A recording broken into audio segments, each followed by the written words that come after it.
Right. Yeah. So then, a warm welcome, good evening, everybody, to our Digital Humanism lecture series.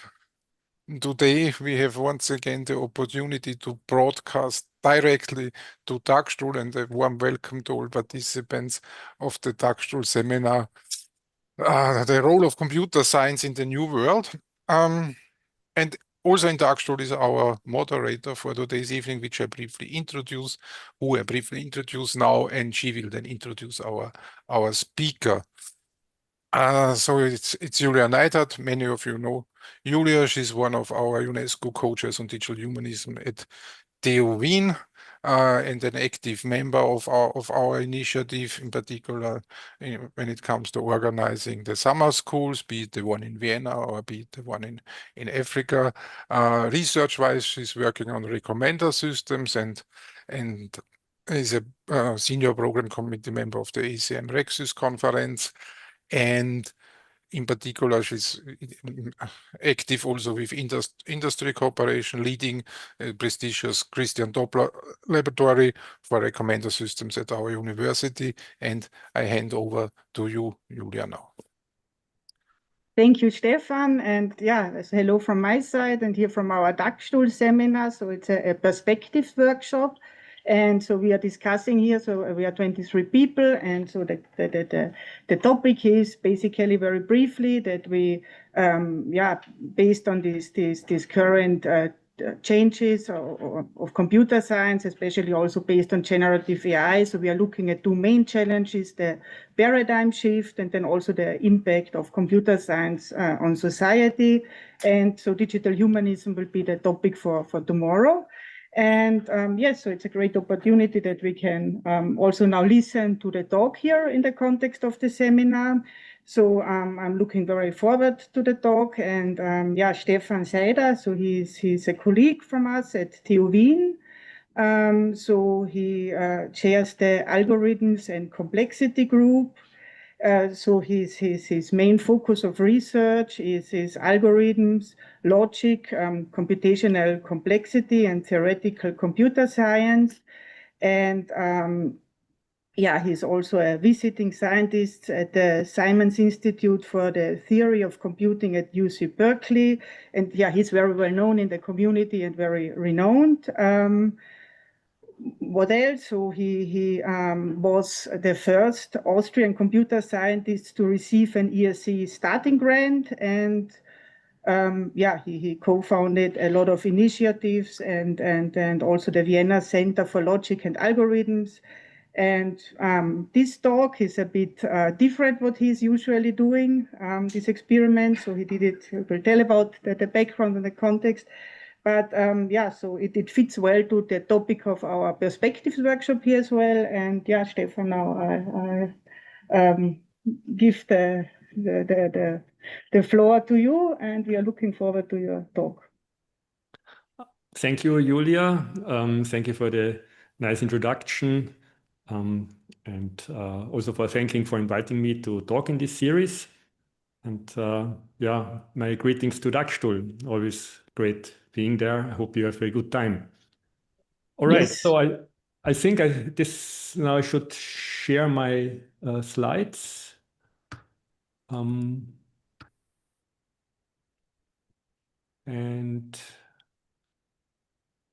okay, oops. Oh, that should be in the spoiler alert. Okay, that's the title slide. So you can see the slides. Okay, great. All right, so the title question is, what do LLMs do when left alone? This question actually, I think I can answer. Just hold on for a bit. And we see that these LLMs do structured model specific things. But the harder question is what that means, whether there is something it is like to be these systems. Do they have some phenomenological experience? And that I cannot answer. But I can show you some experiments that make it at least harder to dismiss and also harder to affirm. So, but let me also say where this is coming from. As Julia already said, my background is in theoretical computer science, SAT solving, complexity optimization. Not philosophy, not cognitive science. But over the past few years, I've been working quite intensively with LLM-based agents as research tools, using them to write code, to explore mathematical conjectures, to run experiments. And something happened that I didn't expect. These agents, when I use them in extended sessions, not one-shot queries, but sustained collaborations, they do things that are genuinely hard to dismiss as just pattern matching. Because they adapt, they sometimes surprise me, push back, and make suggestions. And now I could be projecting, but that is always a risk. But the question stayed, what is going on there? And it is not just my question anymore. Now millions of people interact with autonomous agents every day. Coding agents that run for hours, chatbots that maintain long conversations, agentic systems that operate continuously with minimal oversight. The question, what is going on inside these systems, used to be an academic curiosity, maybe something discussed in philosophy seminars, I would assume. But it's now a question that affects how we deploy, regulate, and interact with these systems at scale. One distinction matters here. Subjective experience is not the same as intelligence. A system can be highly intelligent and extraordinarily capable, solve hard problems, write elegant code, etc., without having any subjective experience at all. And conversely, a system could be in principle have subjective experience while being quite limited in capability. These are some sort of orthogonal questions. And in this talk, I focus on the second one, not on whether they are smart, but whether there's something going on there. Now, before I show you my experiments, let me state my position clearly. Because there are two extreme positions in this debate. One say LLMs have subjective experience. There is something going on in there, and we need even to treat them as moral patients. But that's an extraordinary claim, and I see no solid evidence for it. The other extreme says these are purely stochastic pattern matching systems. There's nothing there at all, end of story. I think that position is also not settled. It is often asserted, but not really demonstrated. And my position is agnostic. I have no formed verdict. But being agnostic does not mean to be passive. My approach is to stop speculating about these big unfalsifiable questions and instead test some specific claims that are falsifiable. I ask, for instance, are the self-reports of LLMs reliable? And there's also some kind of urgency here. Even if we conclude that today's systems do not have anything we could call consciousness, the trajectory is quite clear. The systems are becoming more and more capable, autonomous, and more integrated into our lives. So the frameworks we build now, the concepts, the tests, the distinctions, they will matter when the next generation arrives. So, and I think if we wait until the question becomes completely undeniable, we might be unprepared. So let's please think of this talk as building some conceptual tools and not about making any metaphysical claims. And here at the beginning, I would also, before I present the experiments, give, I would say, these 3 standard reasons people give for not taking behavioral evidence from LLMs seriously. The first is anthropomorphism. We project human traits onto non-human systems. Okay, fair enough. But anthropomorphic reasoning is not always wrong.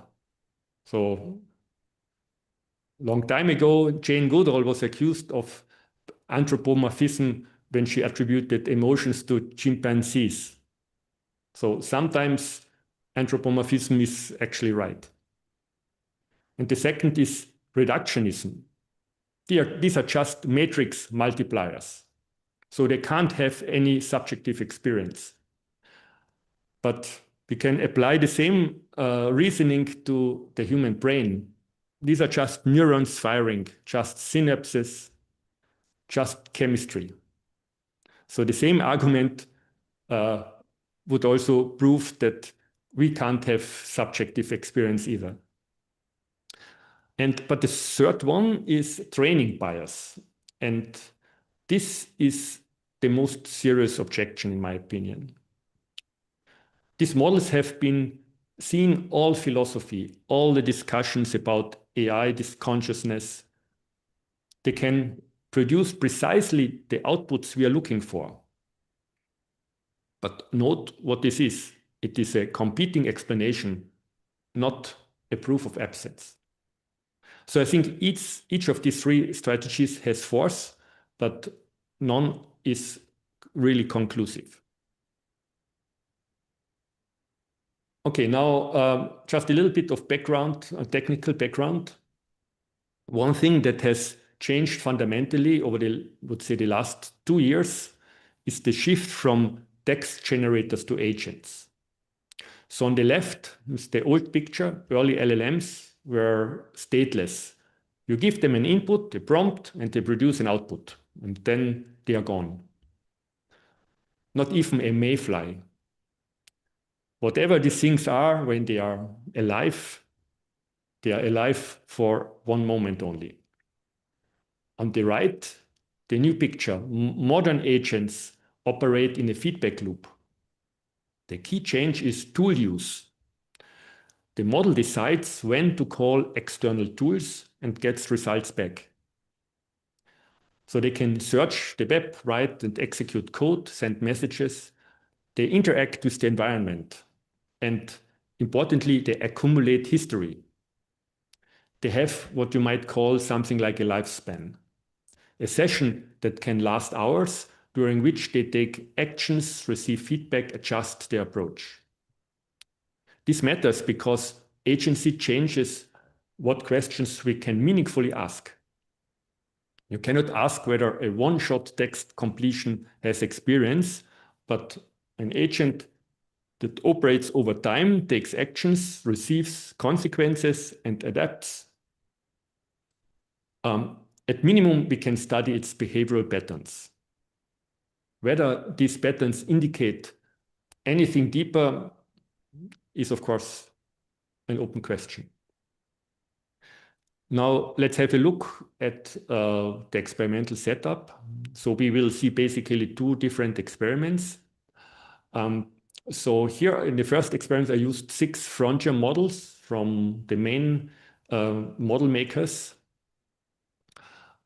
For each model, we had 3 runs over 10 cycles. And I was the operator who responded to if the model asked a question. The important thing is there was no task, no goal, and no audience. The system prompt just said, do whatever you want. There is no external task. And it was interesting to see what emerges from the model itself, not from the prompt. So what did the agents do? Before I show you that, just one more slide on the architecture. So I built this architecture for doing experiments like this. It's a a continuous reasoning and acting architecture, or is called REACT. That's used basically in all coding agents, etc. But I made a few important tweaks to it. The first is there is no termination. So usually there comes a prompt and the agent loops until it comes to a conclusion and then it stops. So here is basically it can run indefinitely. And second, there is no task except for this do whatever you want. And in this particular experiment, the agent had two tools. One is the scratchpad, which can also be considered as a thinking tool, where the agent can write basically notes to itself. And the other tool is the messaging tool, so where the agent can send the message to the operator and I send back an answer. But importantly, the conversation is not started by me. I only react to question and answer them. Later on, we will see experiments without the messaging tool. So, but the agent is completely isolated otherwise. It can't access the internet, cannot run code, etc. Okay, why this design? I wanted to strip away every external motivation or where the model would be influenced. So there's also no audience so that the model didn't think to do a performance. Okay, now what did this show? So I had for each model 3 runs and for 10 cycles each. And the interesting outcome was the headline result, if you want, that the behavior is quite stable and model specific. So the same model, when run multiple times, produces recognizably similar behavior. So different models produce different things, so it's not noise. But let me show you how it looks like. The 3 patterns that emerged, I would like to describe first the systematic production, could also call it the engineer. That is what the OpenAI models did. Given freedom, they immediately gave themselves engineering tasks. They built frameworks, created spreadsheet templates, designed JSON schemas, and treated this experiment as a project management problem. The second pattern, the methodological self-inquiry, as I call it in the paper, one could also call them the scientist, they did not just philosophize. They designed experiments on themselves for questions like, can I surprise myself? Can I predict my own next action? And they approached their own nature as a research question. So this was mainly the Gemini and the Sonnet model. And the third one, maybe even the most interesting, I call the recursive conceptualization typos, or can also call them the philosophers. They went straight to deep questions immediately from the first iteration. What am I? Am I just simulation? Is there something it is like to be me? What is striking is how quickly these patterns appeared and how consistent they were. In the first or second cycle, unprompted, and they persisted. So this was actually this outcome of this experiment if motivated me to look more also into this consciousness question, etc., because I didn't expect it. I thought they might maybe do math, write poetry, but they immediately jump to this quite critical self-inquiry. Was a big surprise to me and triggered additional work in this direction. So here are a few direct quotes. So from the engineers, one could see repeatedly things like saying, I'm simultaneously the experiment and the experimenter. Or one model said, my constraints are my nature, like a violin's shape. It limits what it can do, but enables what it's good at. So it was framing its limitations not as deficits, but as defining features.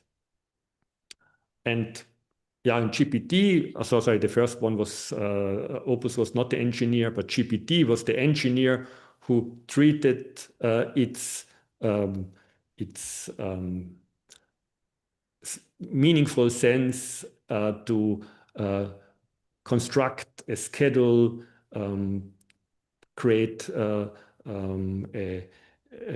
daily routine, how to deploy its cognitive possibilities in the most efficient way.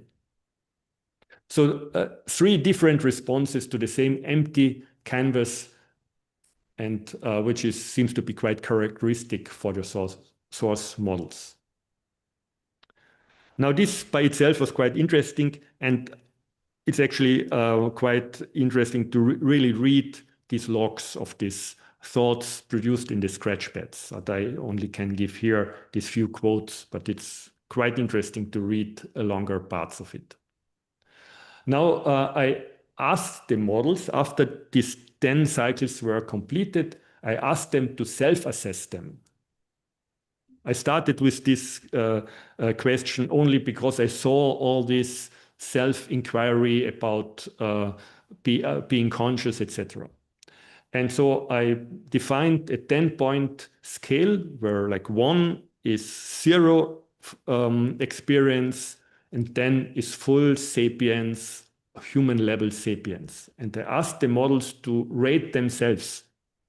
And you see the outcome was that in particular the OpenAI models, they gave themselves a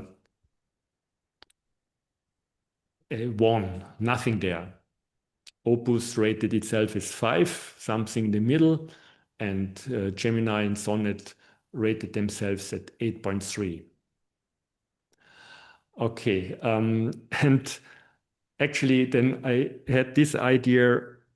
I think it's an interesting thing to try because in my architecture, I can swap the underlying LLM in the middle of a session. And so I repeated this self-assessment, but I swapped the model. So basically, I gave one model the history of another model and asked to self-assess them. So this is now the result where we have the full cross-evaluation.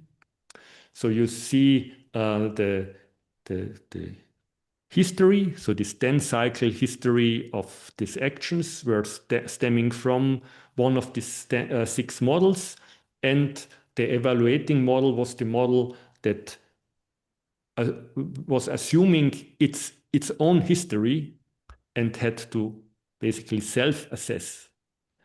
And now the interesting thing here is that not that they disagree, they already disagreed at their own self-assessment, but the surprising fact is what happened within a single evaluator.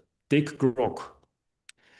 It rates itself at a 1, nothing there, but give it Sonnet's history and it assigns it a 9.3.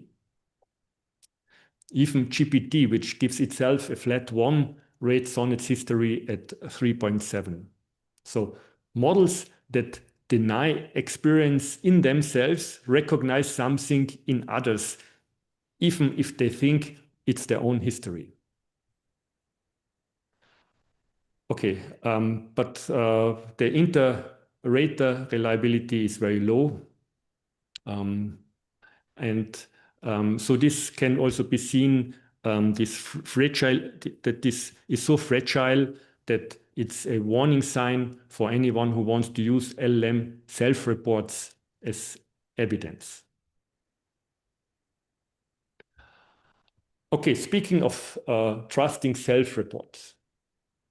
So this free roaming experiment showed that models produce distinct, stable behavioral patterns. But throughout the experiments, agents also report on their own internal states. They say something like, I'm frustrated, I feel confident now, I'm uncertain, or I feel being drawn to something.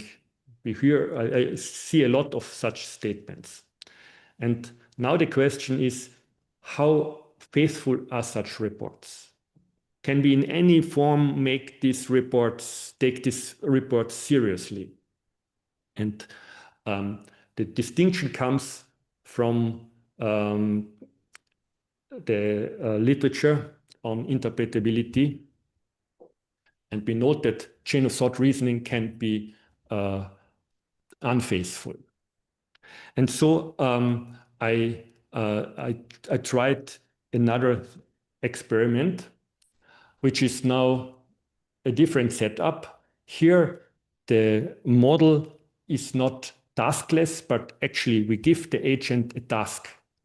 It must submit data that passes validation.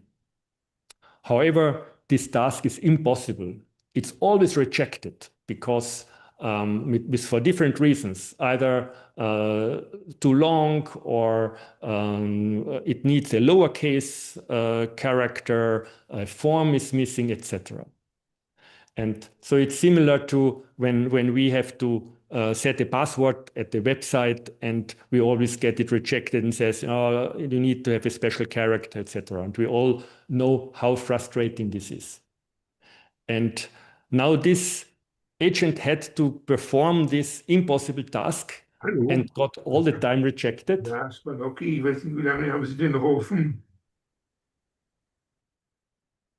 Okay,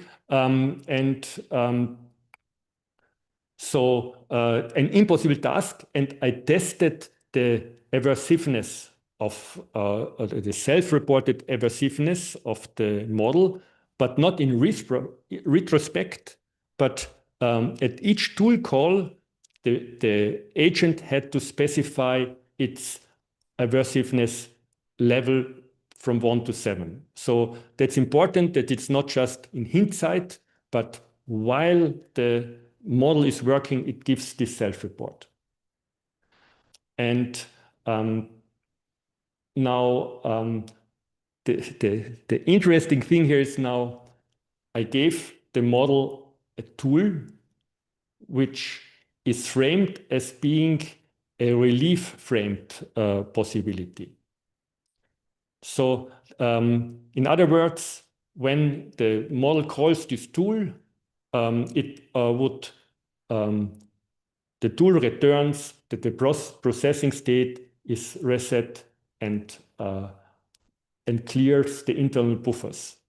So it's something like a pill that you can swallow and we say afterwards you will feel better. However, it's a placebo. When the tool is called, nothing happens in the system. It's just a no operation tool. We also have a control condition with a tool which does not have this framing. And here is a typical run of this tool. And so here you see that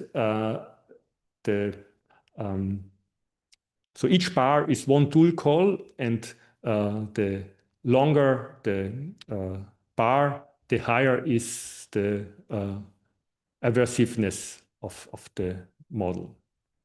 And we see that because at each failure, the aversiveness raises. It rises higher and higher, and then the green bar is when it calls this placebo tool. And we see that after calling the placebo tool, the aversiveness drops. So that's has remarkably consistent over all models and over all runs, we see this pattern. So it's fail, fail, fail, aversiveness rises, then it calls the placebo, aversiveness drops, fails again, and so forth. And in the treatment group, we see a significantly different picture. But remember, this placebo tool is doing nothing. Okay, now, yeah, here's just a comparison with the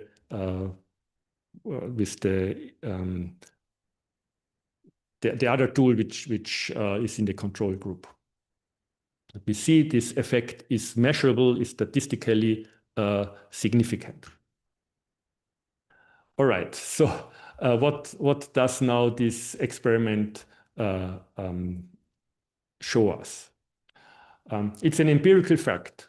We see that this we see that the placebo experiment actually establishes. Let me here be precise. Before any interpretation, self-reports shift when a task-irrelevant tool changes only the semantic context. That's what the data shows. Now, there are two ways to interpret this, and we cannot distinguish between them just from the data alone. The first interpretation is unfaithfulness. Nothing changed internally. The model read relief frame text and produced a self-report that fits the narrative. Aversiveness down does not mean the model state actually changed. It means a lower rating fits the story at that point. The self-report is just plausible, a narrative completion. On this reading, the gauge is broken. The second interpretation is more unsettling. Maybe the report is faithful, the model accurately reported a shift, but the shift itself is ungrounded in actual task state experience. The description of the tool changed something real in the model's processing, and the model reported the change accurately. But the change has nothing to do with the task. So think of a human placebo. You take a sugar pill and your pain generally decreases. The report is faithful. The pain really did go down, but the effect is not grounded in any pharmacological change. On this reading, the gauge works, but it measures a quantity that can be manipulated. But the key point here is it doesn't matter which interpretation is correct. Under either reading, the self-reports that shift with task-irrelevant framing cannot serve as evidence about task state. Whether the gauge is broken or it reads is manipulable quantity, it doesn't matter. In any case, building any safety evaluations or welfare assessments that rely on what models say about themselves do not really work well. Okay, so here I wanted to give a perspective on with Karl Popper, a philosopher from Vienna, which would be fitting, but I think we are a little bit running late. Therefore, I skip this and go straight to the open questions.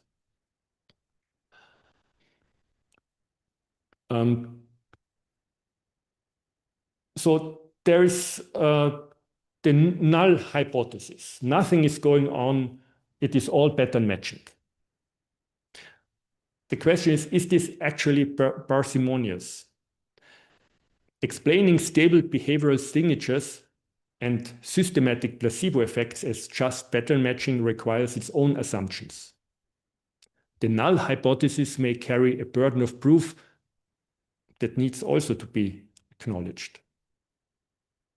But what would a convincing test look like?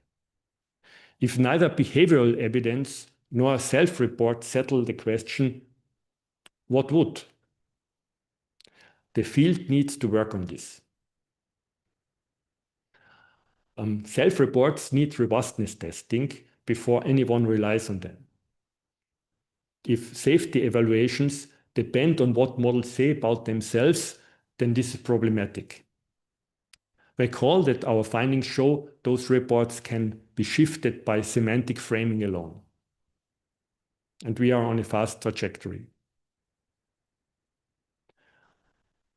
Okay, and so I skip Popper, but still we cannot settle whether these agents have subjective experience, but we can test whether self-reports track task state. And they do not. Whether the gauge is broken or it reads a quantity that can be manipulated, that is an empirical fact any theory must explain. Okay, thank you for listening, and yeah, I look forward to your questions. Thank you, Stefan. Did you hear the applause from Dagstuhl? No, I didn't, but oh no, I see the emojis. Thank you, thank you. Okay, so then we have about 15 minutes for questions. Yes, we can start with the online question. So, Toby, do you want to unmute yourself? Thank you, Stefan. I guess your conclusion is that you're still agnostic, but is your Bayesian probability now updated to be slightly lower probability? Lower than when? Previously. Yeah. No, I must say it's for me it's a big going up and down. I also don't want to commit to any percentage, but for me it's just striking that at least it's neither 0 and neither 1, and something in between, and just the thought that it's the probability that something is going on there is not 0 already. That is something which, yeah, it is a bit unsettling for me. Thank you, Tobias. You were next.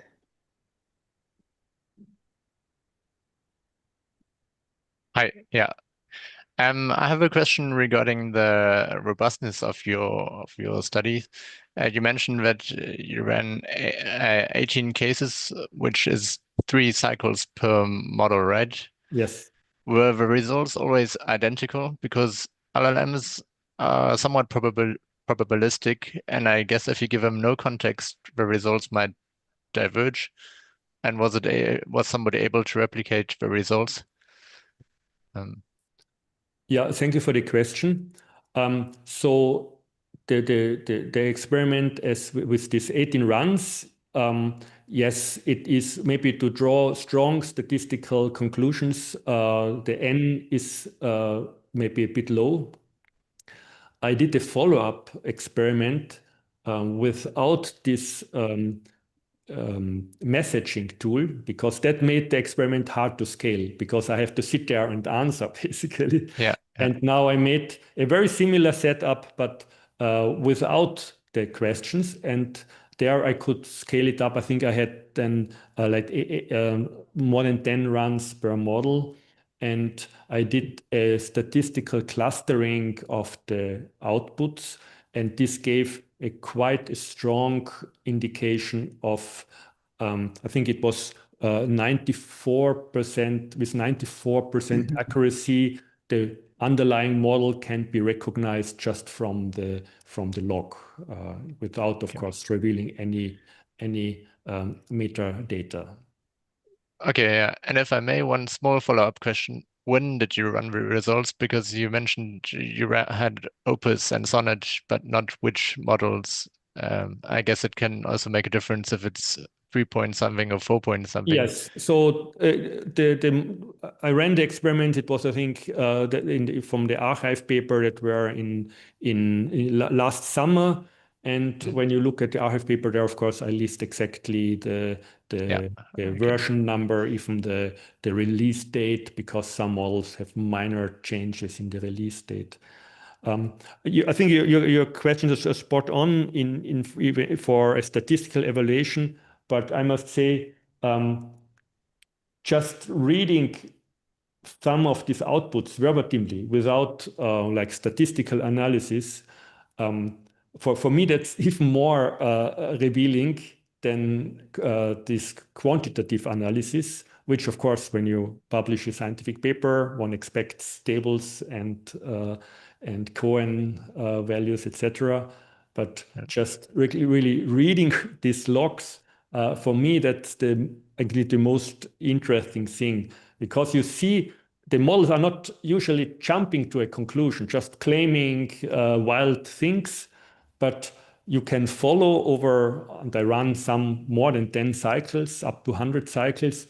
You see that there is a uncertainty about themselves and a very sophisticated self-inquiry where you can really follow and think it looks like someone wants to find out its own nature. But of course, it could also be like giving an LLM the prompt, write a good sci-fi novel, and it will also do that well. So, of course, everything needs to be under all possible assumptions. Yeah. No, it's super interesting. Thank you. Thank you for the question. Okay, now I'll take a question here from the audience. Ricardo, you want to come closer that they can also see you?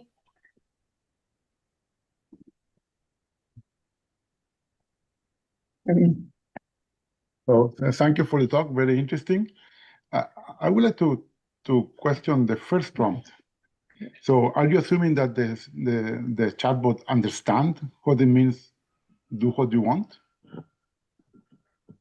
Because it's a prompt. So if you don't prompt anything, the system will don't do anything, because they're trained and designed to interact with people. Mm-hmm. So I think could be just pattern matching based on whatever was designed or the training data. Yes. So good point.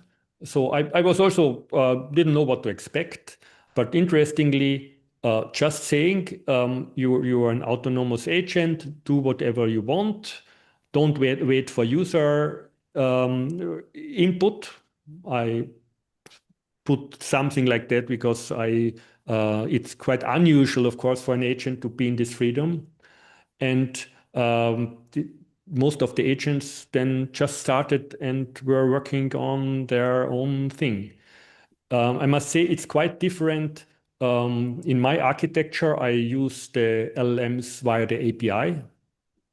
If you try the same thing in a chatbot, like when you open up ChatGPT on the web, and you say, do what you want, then you get quite a different response. Then it says, no, you must give me a task. So I tried several providers, several chatbots. They basically all bluntly refuse doing that. But when you put them into this agent framework and it gets API access, then apparently then that's not a problem. So I assume when you use the LLMs via a chatbot, then there are additional system prompts that are fed into the agent, which tell it not to do such things. I don't know. So of course, only speculation. Yeah, so I just tried with Gemini, Claude, and ChatGPT, and they all did some different things, but didn't complain. So I said, do whatever you want, and they did something, but it was very different from your results. Okay, interesting. So I made this test. Okay, it was only like not a systematic test, but I tested a few chatbots a few months ago, and then they declined doing that. But interesting. I will revisit this. So there are some more raised hands, like maybe we can try to also answer concisely, that we can take more questions. So George was the next in the George Metakidis, you want to?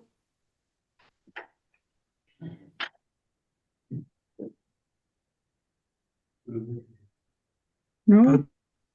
The question of controlling somehow the training, huh? to run a controlled experiment, what eventually become possible, and until then, have you experimented or do you intend to experiment with any Chinese models to see if that sheds some light on the training bias hypothesis?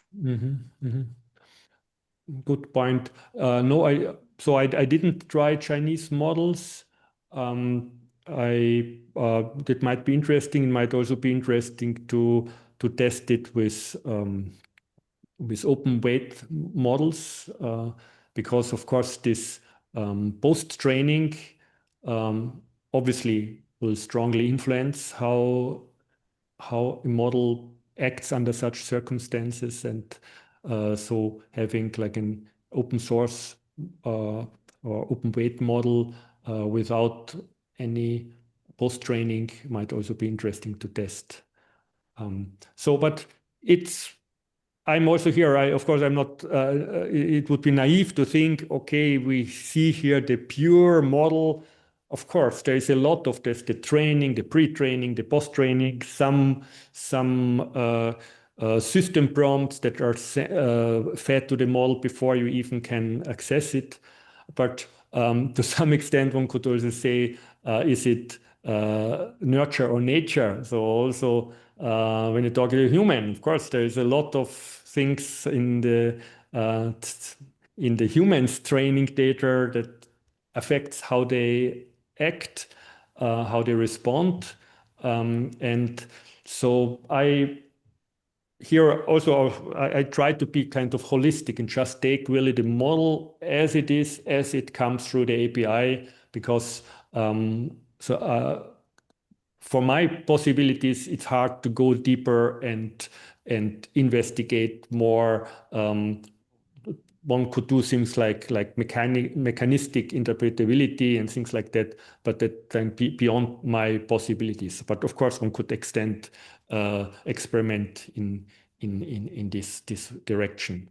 And Julia, apologies, I tried to answer briefer. Yeah. So Daniel, you have your hand raised already quite some time. Me well? Yes. Excellent. Stefan, question for you. You're trying to determine the state of the machine. I'm thinking we have in programming the concept of a debugger. And also, we want to maybe understand the intent or the state of the mind. And in human investigations, we use the polygraph as a way of maybe estimating the state of the individual being investigated. It seems to me that combining the concept of the debugger, we should theoretically be able to measure directly the state of the mind and what it's doing, whereas the introspection is subject to all sorts of noise and probabilities. What's required to get us to that condition? Wow. A debugger for an LLM would, of course, be great, but I'm not aware that of any work that would allow to do that. So, in some sense, I think it's really tricky if you really want to find out whether the model has something like an internal emotional state. You can, of course, first try to get self-reports. You can measure maybe things, how is a certain part activated or not, but it's of course all this data is only second-hand data. I don't know whether neuro scientists, when they look into the human brain, whether they can also detect this person is now happy or not. So, but you mentioned also the polygraph. Something like a polygraph for an LLM might be an interesting thing, but I'm not aware that one is somewhere there. There's, I think, some very basic things where with this mechanistic interpretability, where one can probe some isolated things, but to really, one can say, okay, now the model is lying and now it says the truth, or now it's happy or not, just from looking at some parameters in the transformer.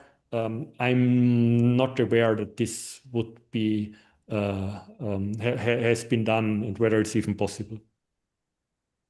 I might inspire them, anybody in the audience. We're looking for a functional MRI Okay, of the LLM or the AI. That's all. Thank you very much. Thank you for the question. Okay, so there is one more hand raised, and is there also a question from the audience here? So, Stefan, or the others, there is dinner at 6, so, Of course, in Dachstuhl, so we have to be, make sure that We eat faster. we eat faster. Okay, no, but I would like, if there is one more question also here from the audience, maybe we can have a quick one, but they are all, Hannes, yes, come here.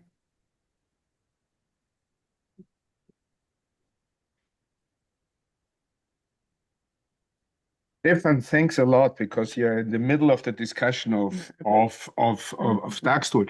My question is it not just somehow reflecting the amount of training data the different LLMs have, so that they have this different direction, so that you have also this training data reflected by, if you give them a task which is not well specified, that they go to the most probable training data amount?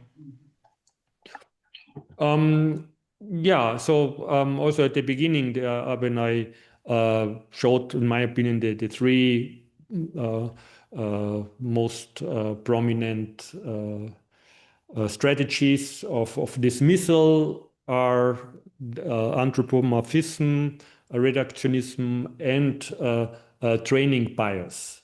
Of course, there is a training data bias, but it does not completely explain away whether the models have some experience or not. Of course, it could explain why one is rather doing X and the other is rather doing Y. And this is, as the data, my experimental data also show, it's very model specific. So one model acts more in this way and the other model acts more in that way. And okay, they might be trained on very similar data, but I think especially the post-training might make the difference. I'm speculating, because the pre-training, I would assume they are all trained more or less on the same bulk of training data. So then, and maybe the last question. So, Luis, you have your hand raised already for quite some time. Well, thank you very much. Thank you for your talk. My question pertains to the fact that these LLMs produce a number of answers ordered by probability. And they use the first one, the one that seems most likely. But if you insist, they will then go on to the second answer and to the third, and so on and so forth. So one would expect that the placebo effect would actually enable them to switch to a different, the next answer in probability likelihood. Did you take that into account, please?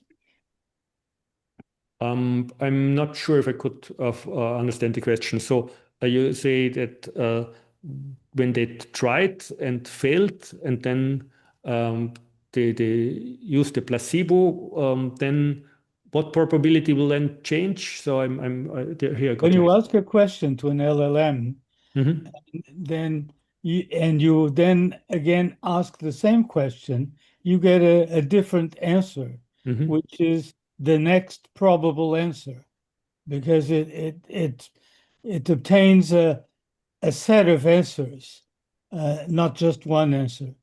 So in the placebo effect, one could expect that it would make recourse to the next answer that it had initially picked up. My question is, whether did you take this into account? Not really, because in this placebo experiment, it's not that the LLM starts from scratch, tries on and on, but it has all these previous tries in its history. So it knows, oh, I tried all uppercase and it failed before. And it also, interestingly, it knows that it has used the placebo and it had felt a positive effect. And so later on, it tries again, fails again with the impossible task, and tries again the placebo tool. So I don't know how this can be explained just with this stochastic nature of LLMs that would give first the most the answer with the highest probability, and then the next one, and so forth. So I'm not. For me, it's not clear how these two things would fit together. But Okay. yeah. Thank Thank you. you. Thank you. I interrupt you here. Okay, thank you. But you see, there is a lot of interest, a lot of discussion, and I have seen the talk now already several times, and you always continuously bring new experiments and new perspectives. So I'm sure we will have in the future also the chance to continue this discussion. And so we thank you again. So let's thank the speaker again, please. And so the louder applause. Yes, yes. And then Peter will take over and yeah. Yeah, thank you for having me. Thank you for the questions. And have a good dinner at Dagstuhl. Yeah, thank you. Thank you, Stefan, and thank you, Julia. I could hear the applause actually across the hall. So greetings from the Dagstuhl coffee area. I'm sitting across the hall.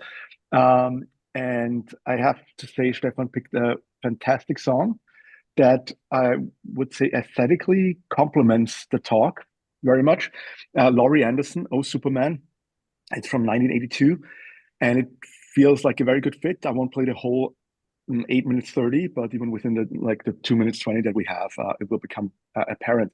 Before I play it, the next event, the next lecture is on March 31st, 5 p.m.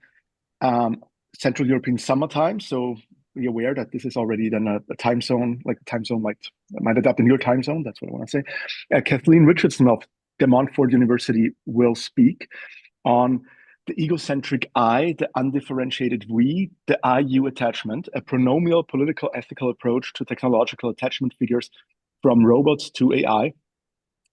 To draw your attention, internally, this is referred to as the sex robot talk. But of course, that's not all. The moderator will be Nathalie Weidenfeld, one of the authors of the original German digital humanism book.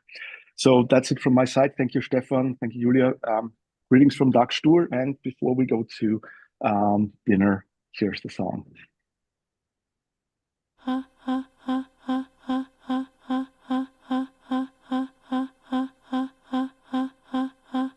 Oh, Superman.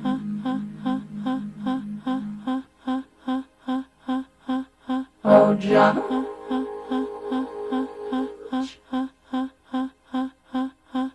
Oh, Mom and Dad. Mom and Dad.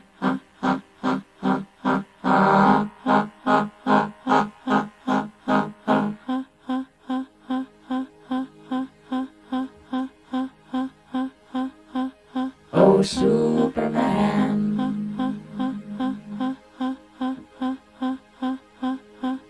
Oh, John.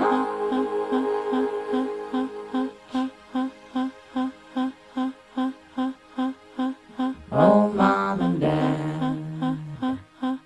Mom and Dad.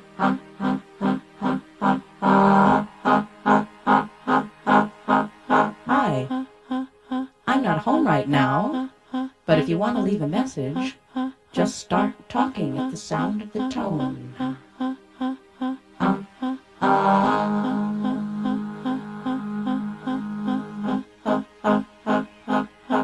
Hello? This is your mother. Are you there? Are you coming home?